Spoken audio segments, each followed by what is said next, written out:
It's one of the most dramatic changes the Catholic Church has considered in its 2,000-year history, letting married men become priests.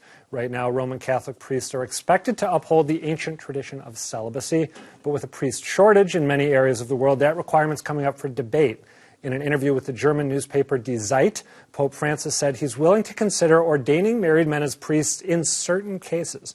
There are already a handful of practicing priests who are married, thanks to a change made by Pope John Paul II back in 1980, which allowed married Episcopal priests to convert and become Catholic priests. But could the exceptions spread even further? Joining me to discuss are Svea Fraser, the first female Catholic chaplain at Wellesley and one of the founders of Voice of the Faithful, and Ernie Colomati, Associate Professor of Religious Studies at Regis College. Ernie and Svea, thank you both for being here. Thank you. Pleasure. So my sense is that these comments surprised a lot of us who don't pay close attention to the Vatican or Pope Francis, but that for informed observers like yourselves, they weren't so much of a surprise. Why is that? I would say that this is the Pope of the soundbite, and his soundbites aren't necessarily speaking to formal teaching of his position, but I think we gravitate to those. We like to hear those, but it's something that we as Catholics are certainly aware of. I think in your introduction you said this was such a huge change for the Church, when in fact for the first millennium of the Church there were married priests. Just a small asterisk there, right? Exactly, exactly. So right there, you know, there's a lot of misunderstanding, certainly in terms of when the Pope says something like this, what does that mean? And in fact, we can unpack the context, what was he talking about, and what does this mean for us as Catholics and for the understanding of our Catholic Church? Let's do exactly that. What was he talking about, and what would it mean for Catholics? Well, number one, this is not a new topic in the sense that since the time of right before Vatican II, Adam, we have been talking about this. It was even raised as a possibility at the Council, which was 62 to 65. But again, there was a reiteration of celibacy is the rule for the Western Church. But historically, what's interesting to me, and it hit me, there never has been a time in the history of the Catholic Church when we did not have married priests. It is true in the Latin Western tradition we didn't have married priests. But the Eastern tradition, part of the Catholic tradition, has allowed since the earliest centuries men to be both married and celibate for clergy. A small part of the American Catholic tradition, right? Yeah, they're present here, but certainly much larger numbers in the larger Catholic Church. I feel like we should take a step back and make it clear, because it took me a little bit to wrap my brain around this, that we are not talking about current men in the priesthood getting married. We are talking about viri probatus. Is that the right? Am I pronouncing it a long time? You are right. Okay. Yeah, boy, what are viri probati? Yes. They are worthy men, tested, faithful, ones who would be good priests and good pastors in our Catholic faith.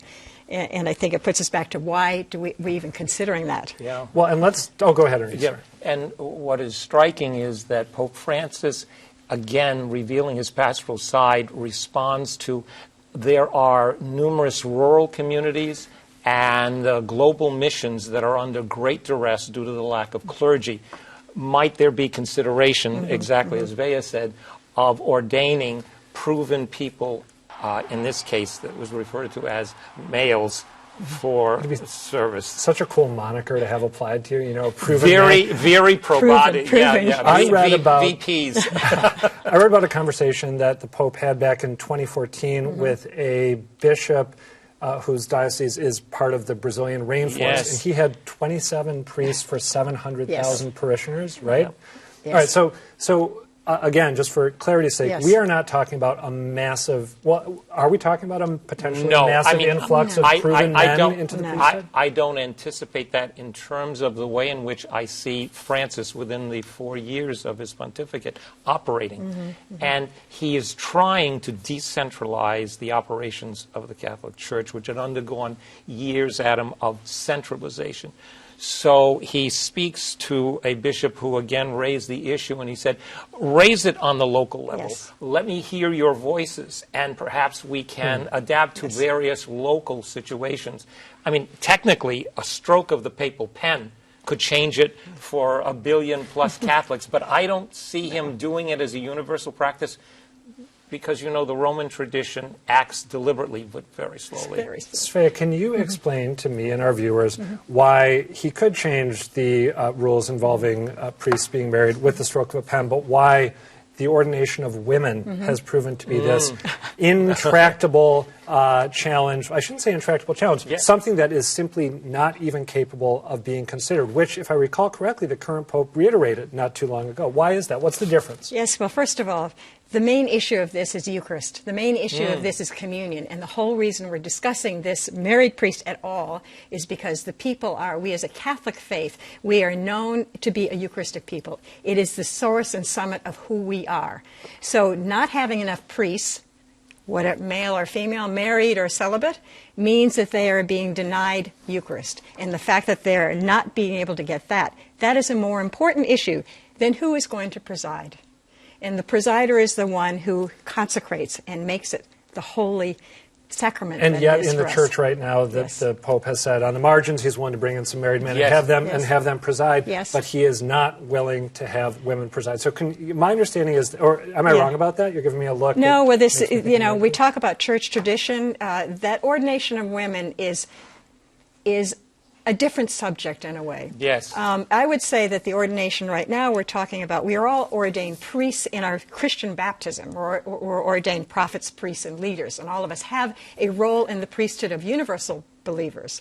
Women have traditionally, we know that there were women deacons in the early church, although we don't know what that role was, and that is something that the Pope has looked at to be able to, he hasn't opened the door.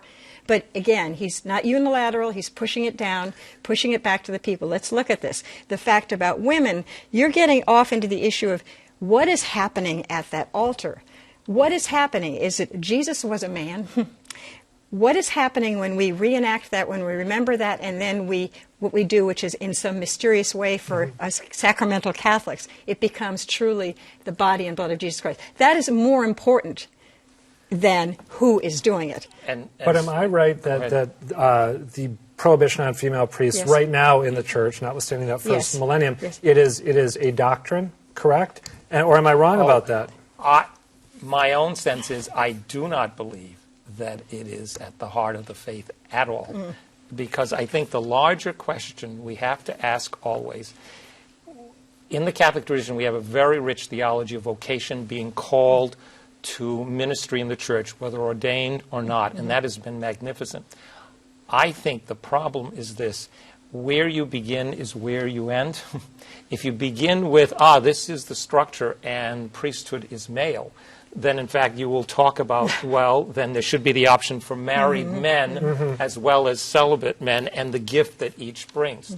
However, if you ask this larger question, and this is the way we talk about vocations in the church, how is God calling people to service? I think then you opened up a whole new landscape. And you have to ask the question, is God calling people of talent, gift, and service? My sense is God is. Not to accentuate the negative, though, but if we had Pope Francis sitting here with us, wouldn't he say, no, the prohibition on female priests is a doctrine. This is, whereas the allowing some married men to be priests is not, and there is simply a fundamental structural difference. If we had someone who didn't share your take on Catholicism, but I think it'd be a very good debate.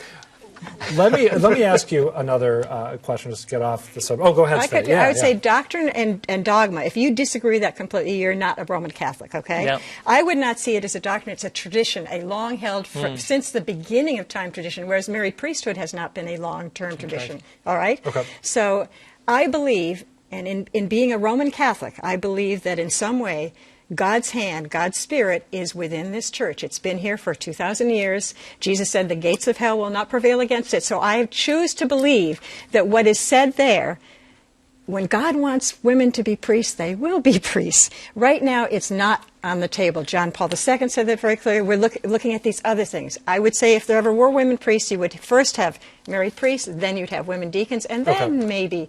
But it's not the topic yet. Time right for now. a lightning round, because despite all the time we had, we're running out of time. What was the rationale for the ban on married priests when it was put into place? Was it essentially you need to be able to give yourself fully Wow. to God? Wow. And if you could keep it to 2 sentences or less, that would be super. Do you have another hour? Yeah, that's- Very quickly, a variety of factors.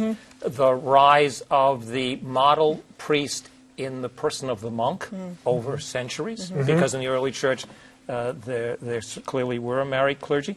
And then the question of what happens to property that is owned by right. priests. Primogeniture, And okay. so you had the question ones. of that. And then another piece, when the Reformation came along, if the Protestant tradition was emphasizing moving away from mandatory celibacy, it was very natural that it re-emphasized the distinctiveness of the Roman tradition, which was, no, we in the West will not have that. Ours will remain purely celibate. I wanted to give Svea the last Quickly. word and ask Yes. her if 4 years on we know if Yes. Pope Francis is a liberal. Unfortunately, we are totally out of Oh, time. I'm You come back. Can we do it again? Anytime. Oh, Yes. All right. Sure, Svea who Fraser, knows? Ernie Colomati, thank you both. Appreciate it. What a pleasure to be with you.